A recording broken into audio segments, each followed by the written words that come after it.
Hi guys, thanks for tuning in. I just thought I'd give another quick update about the square corner terrain competition build that I'm doing.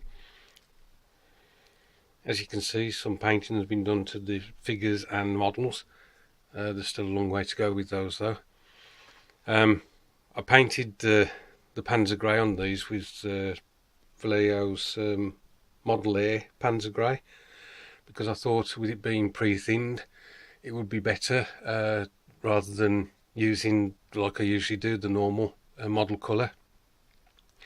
Now I think it does go on better, and it's obviously thinner, but these vehicles have turned out very dark, and I don't know whether the normal Vallejo paint is actually a lighter Panzer Grey. But I've done some highlighting on some of the on a couple of the bikes, and it's kind of brought the Panzer Grey out that I wanted. So again, working from dark to light, it's probably better that it is this dark. What I may not do is a panel wash. I may leave it, just allowing the highlighting, the dry brushing of the lighter tones of the Panzer Grey to accentuate the actual panels itself, or themselves I should say. So I may not go for a fourth bike. They cost £12 at the moment, or near enough that.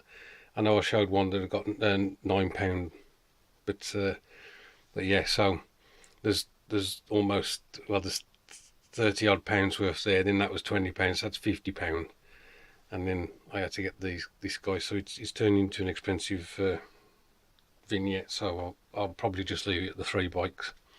But as you can see by the way that the bike, the riders, are positioned, that because they're all in one position, it gives, well, to me at least, it gives that impression that they're having to, for some reason, that there's a reason for them to be sat like that. Whereas, as I mentioned with the figures for the crop pruts, they were all in different poses, so it didn't give that parade kind of feel that I was going for. And the machine gunners that are going in the sidecars will be in the exact identical poses as well. So some people might think that the vignette lacks life, I suppose, because everything looks the same. But you know, I'm trying to get across that parade kind of attitude. I was going to stick this guy on a box, but then realised that there was a wall available to me. So when I put the capping stones on this, he'll be stood on top of there filming the parade. And then I've got the military police guy that I've just quickly made up and blue tacked to the scene, and so he's on there as well. That's where he'll be positioned. If I just move this armoured car, I had a bit of an issue with this paving. You remember it was I'd left that off, and I've only now just put it on. What I did was I super glued the green stuff that's underneath, sorry, the evergreen white plastic sheet underneath. It was cut to the same size as this, and that went down fine. But what my mistake was, I put super glue on this stuff, and then when I laid it on here, it adhered to the white stuff underneath almost immediately, and I didn't get time to maneuver it into position, and it was out of position. So what I had to do was put a blade in between them and cut it off, but that left quite a bit of lump of super glue here. So when I did use normal poly cement to fix this on, this section here isn't quite down. You can see just moving. I mean, I'm moving the board as well, but so I've got to go round that again and try and get a clamp or something over that point, so that it brings it flush with the curbing that's got to go round.